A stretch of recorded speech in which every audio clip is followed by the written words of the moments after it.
channel. Today is a very exciting video. I am going to talk about the books that I read in September, and I read a total of 9 books, which I think is pretty good for a hectic month full of work. So pretty pleased about that, and I did read quite a few amazing books, so I'm very excited to talk to you guys about them and share them with you.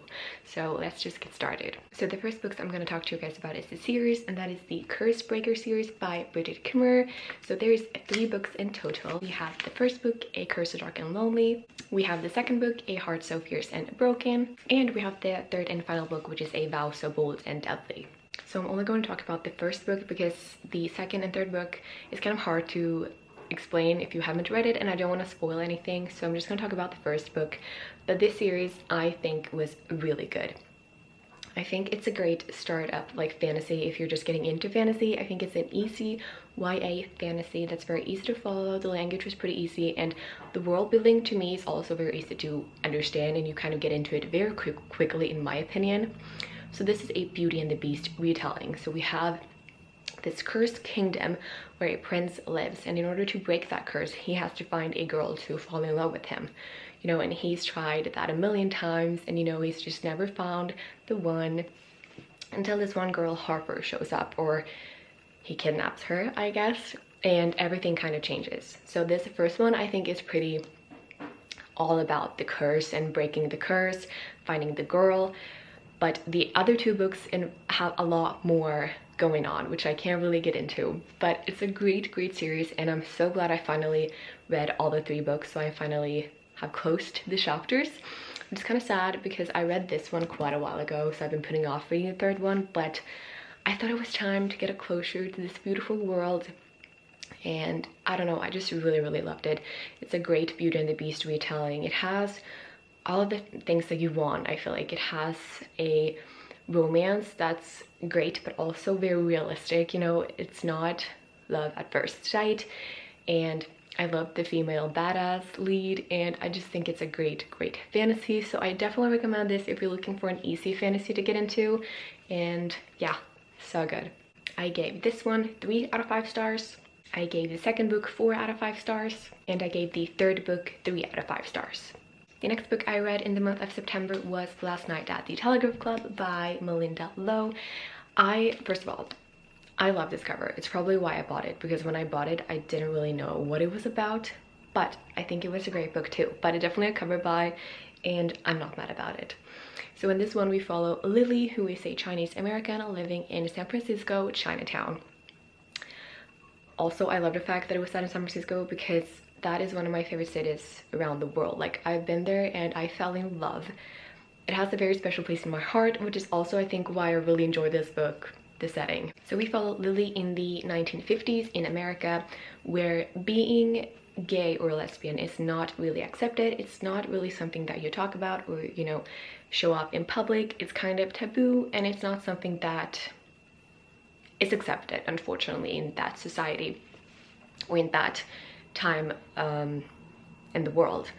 And Lily is very unsure of her identity, and as she starts to getting more and more close to this friend of hers, she's kind of starting to realize that she may be in love with her.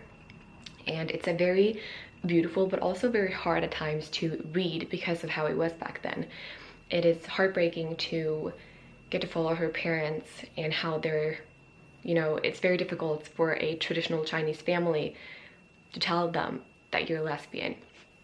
And it's a very good but also hard to read at times about Lily and how it is to kind of be who you truly want to be and not just trying to fit in the world, because you should truly be who you want to be and you should love whoever you want to love. So I would definitely recommend this, but be prepared that it's a quite emotional book, and you know, but it's very good, and I do think it's really worth reading it. So if you haven't, please read this book. I gave this book 3 out of 5 stars. The next book I read is The Institute by Stephen King. This was my first Stephen King book, and I loved it so much that I even did a book review on it and talked to you guys about it, and I'm in love with this book. We follow 2 perspectives. We have Tim, who is a former cop and is looking for something more quiet and calm. So he takes on working night shifts at the local sheriff's office in a very small, quiet, calm town where nothing really happens until it happens.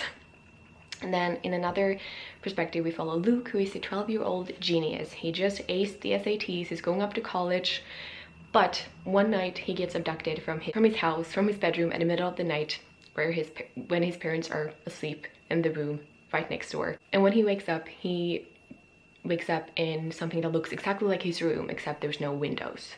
So he's been abducted by the Institute, which is a governmental facility that do tests and experiments on kids. So there's a bunch of kids there, and all of the kids are trying to find a way to escape, and that has never happened before, so it's obviously very difficult.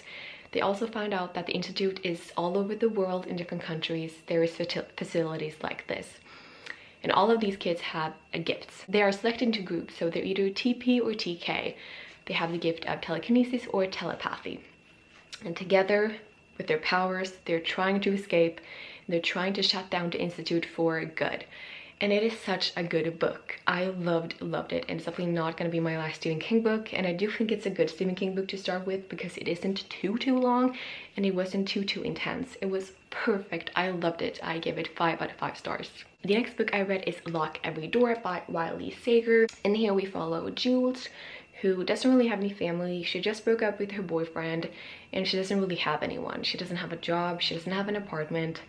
So she gets this opportunity to be an apartment sitter, which basically means that she gets paid to look after a very luxurious and expensive apartment.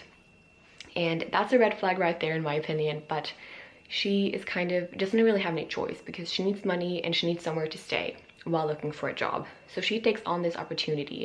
And when she gets there, there's all of these rules, you know, no visitors. You always have to stay the night here. You can't stay the night in another place. You can't use social media or let anyone know that you're here. It's very suspicious, but you know, she goes along with it because she doesn't really have any choice, you know what I mean? And while she's there, she gets to meet other apartment sitters that one after one kind of goes missing, and no one really seem to care about it because the people that go missing doesn't really have any family or friends. And it's very thrilling. I really enjoyed it. I haven't read a lot of books like this, so I don't really have anything to compare with. I know a lot of people said it's nothing special in comparison to other books, but I really loved it because I haven't read books like this before. It was like my first thriller that I ever read. This was a reread also. I read it before, and I thought it was really good, and it kept you like wanting to read more all the time. And I think it was a really good thriller, and creepy and scary, and wow. I gave it 5 out of 5 stars. The next book I have is Credence by Penelope Douglas. So this I have mixed reviews on. I think it is a perfect getting out of a reading slump book. It's kind of spicy, steamy.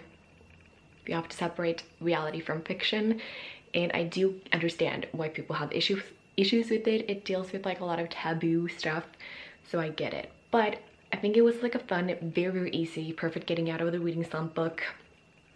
And just, it's not reality, it's fiction, so keep that in mind. But here we follow Tiernan, who just lost her parents in suicide, which is not a spoiler, it happens like right away.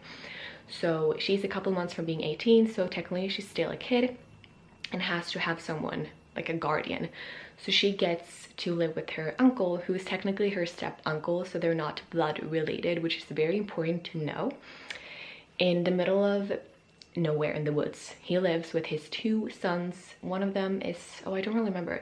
One is over 20 and then one is like 19, something like that, around her age. So they're basically her step cousins, I guess.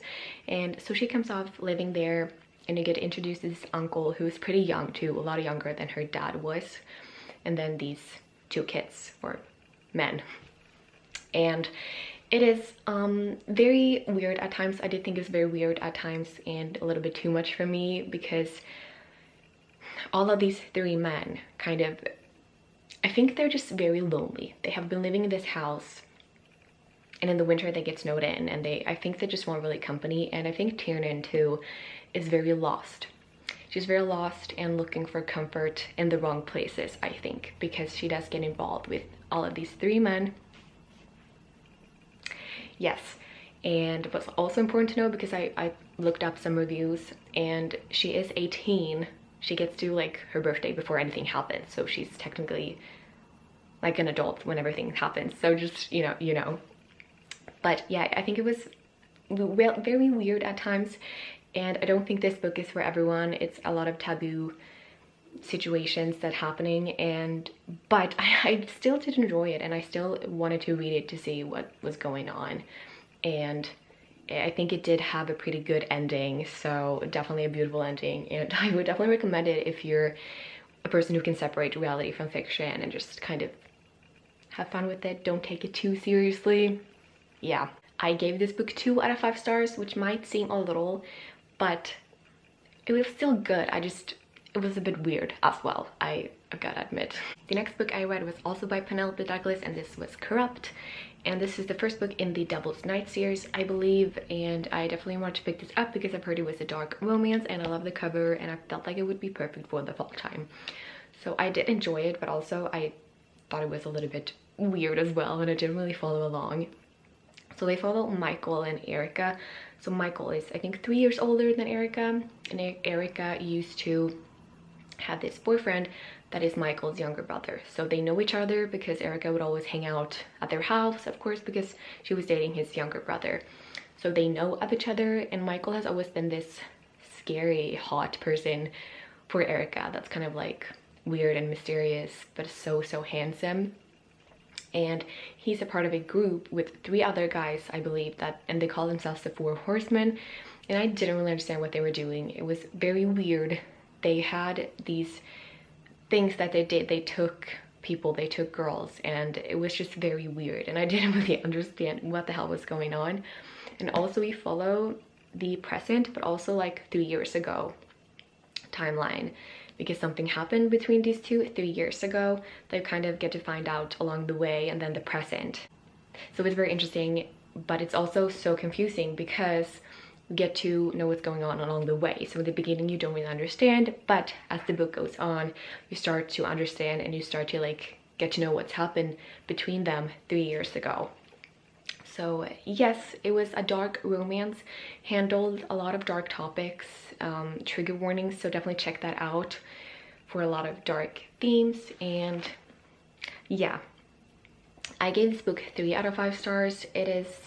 I don't think I will be buying the other books in this series, but I might change my mind. I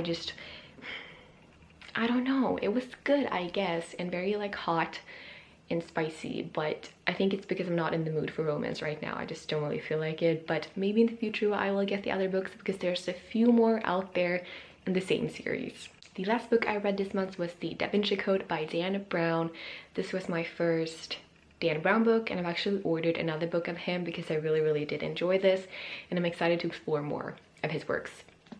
So if you don't know what this is about, we follow Robert Langdon, who is a professor at Harvard University. He teaches religious symbology. I don't really know. This is in Swedish, so I've read it in Swedish, so some things I don't really know how to translate. I do want to read it in English as well, but my dad had a copy of the Swedish version, so I borrowed it from him, and I did really enjoy it.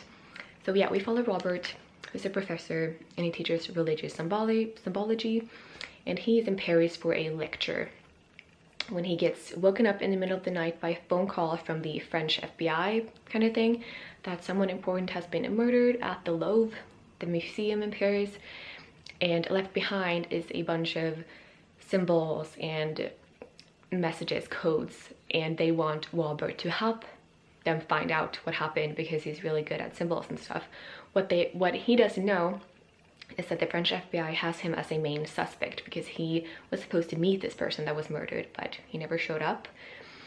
And then we get introduced to Sophie, who works at the French FBI, but she believes Robert is innocent, so she helps him escape, and they help each other to solve what really happened and what the hell is going on, because Sophie is related to the person that was murdered, so she believes that he left all of these messages for her and wanted her to find something. I thought it was a very interesting and cool concept, and you get to follow all these clues, passwords, and also get to learn a lot about history and religion, and also a lot about the paintings at the Louvre. It's very, very interesting, and I think it was a great book. I gave it 4 out of 5 stars. That was all for my September wrap-up. Thank you guys for watching, and if you have read any of these, let me know what you thought and we can talk about it. We can discuss it. Great. But thank you guys for watching, and I will see you guys in one of my next videos. Bye.